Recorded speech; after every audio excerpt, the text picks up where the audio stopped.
Hoje a gente vai falar de duas maneiras super comuns que Deus tem para enviar mensagens para nós aqui na Terra. Eu sou Yair Alon e esse é o Zoar Diário.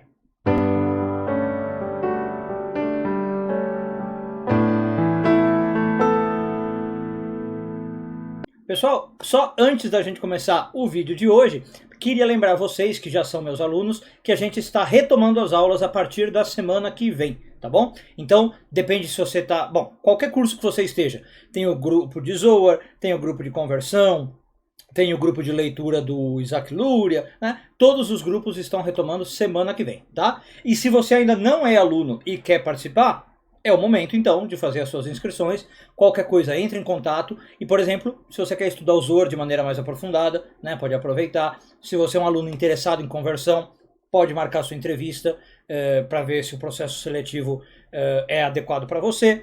Enfim, a gente começa as aulas semana que vem, tá bom? Essa semana a gente continua a ler a porção de Shmot, hoje focando nos parágrafos de 81 a 83 do Zoar, nono ano de leitura. E o Zoar traz um assunto, a gente falou no vídeo de ontem, que é como Deus manda mensagens para nós, em coisas aparentemente banais, aparentemente simples. E o Zoar conta ali uma historinha, de onde a gente fica sabendo que duas coisas são muito usadas para se mandar essas mensagens. Uma delas são as cores.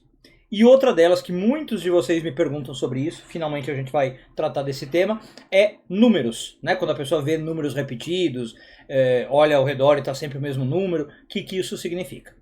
Bom, é claro que eu não consigo dar aqui todas as explicações de todas as possibilidades, né? Vou fazer resumido, mas primeira coisa, o Zoar fala das cores mesmo. Então, por exemplo, você começa a ver um monte de, que nem a gente falou no vídeo, de aves. De repente um monte de ave vermelha.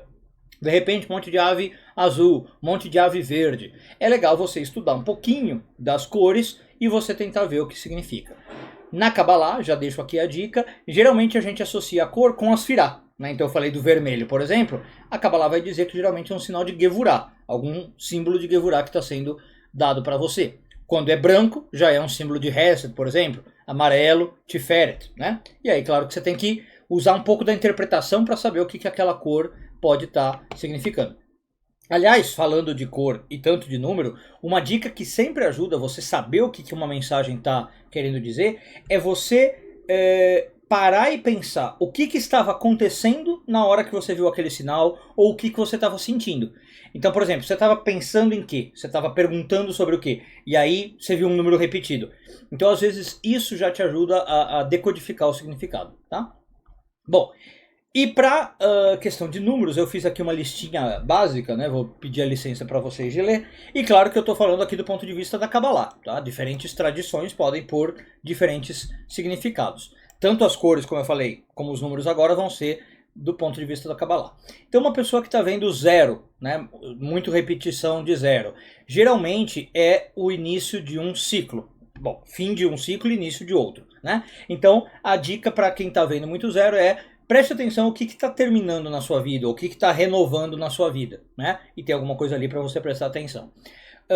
Quando a pessoa vê muito o número 1, geralmente é o elemento de manifestação está aberto, a gente chama assim na Kabbalah. Então as coisas estão se materializando rapidamente. Você está com um pensamento, ele materializa fácil. Você está com uma intenção, ela consegue materializar fácil. Então veja se você está, eu diria, com a sua mentalidade positiva, porque o que você estiver pensando vai ganhar bastante força.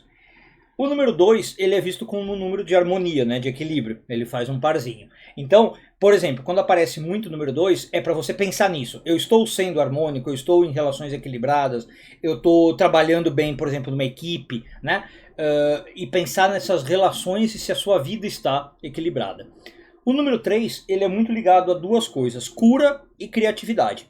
Então, se aparece para uma pessoa que está envolvida em projetos criativos, um artista, por exemplo, alguma coisa assim, né, pode ser alguma ligação com isso, para a pessoa pensar se ela está se expressando bem, fazendo tudo que ela quer, e é uma energia muito de cura, né?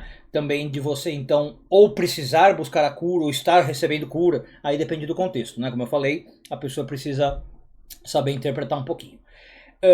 4 é um número ligado à proteção, inclusive o tetragrama, né?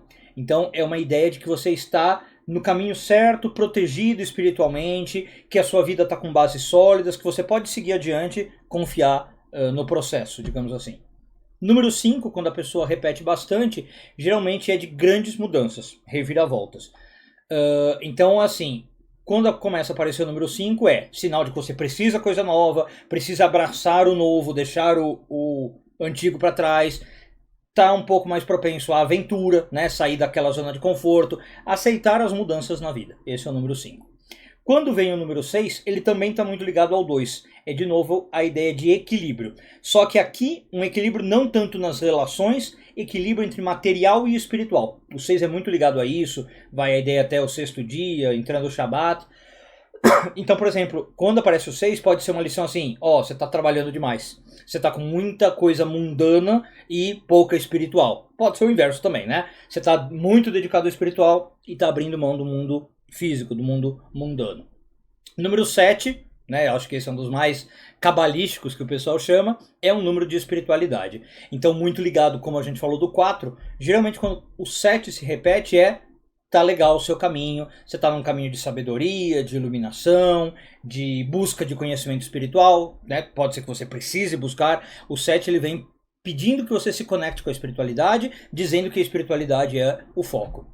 Quando vem o 8, né, repetição de 8 em vários sentidos, ele representa ciclos da vida, né? Até a forma do 8 representa isso. Então, ele geralmente indica uma mudança de ciclo. Não é um fim e um início como 0, né? Mas uma mudança de ciclo. Então é basicamente uma coisa assim, ó, agora vai estar mudando o foco. Você estava trabalhando, por exemplo, em família, agora vai trabalhar no trabalho. Você estava focando em amor, agora vai focar em dinheiro, tá? Então não é o fim exatamente de um ciclo, mas uma renovação de um ciclo. E o 8 geralmente representa muito colher frutos do trabalho. É um sinal positivo de que algo benéfico você vai ganhar ou precisa ganhar, tá? E por fim o 9, né, indo do 0 ao 9, aí sim ligado ao 0, é o fim de um ciclo de novo, né, tanto o 0 como o 9. Então o 0 é o fim de ciclo, mas focando no início. O 9 é um fim de ciclo focando no fim. Tá? Então que você tem que finalizar algo, você tem que dar espaço para algo novo, você tem que passar por uma soltura de um processo, talvez até alguma coisa que você está apegado, né? O número 9 pode vir com uma mensagem disso, ó, se liberta, tem uma coisa aí que já venceu, né? Digamos, já está podre, tem que terminar, tem que acabar na sua vida e espera pela próxima fase. Bom, como eu falei, aqui é mínimo, né, reduzido, só para a gente poder ter uma ideia, mas claro que vale a pena, quem gosta, estudar isso aí mais a fundo e outras formas, inclusive, que o universo tem de falar conosco. Mas o Zohar hoje focou nessas duas, cores e números. Um bom dia a todos e tudo de bom.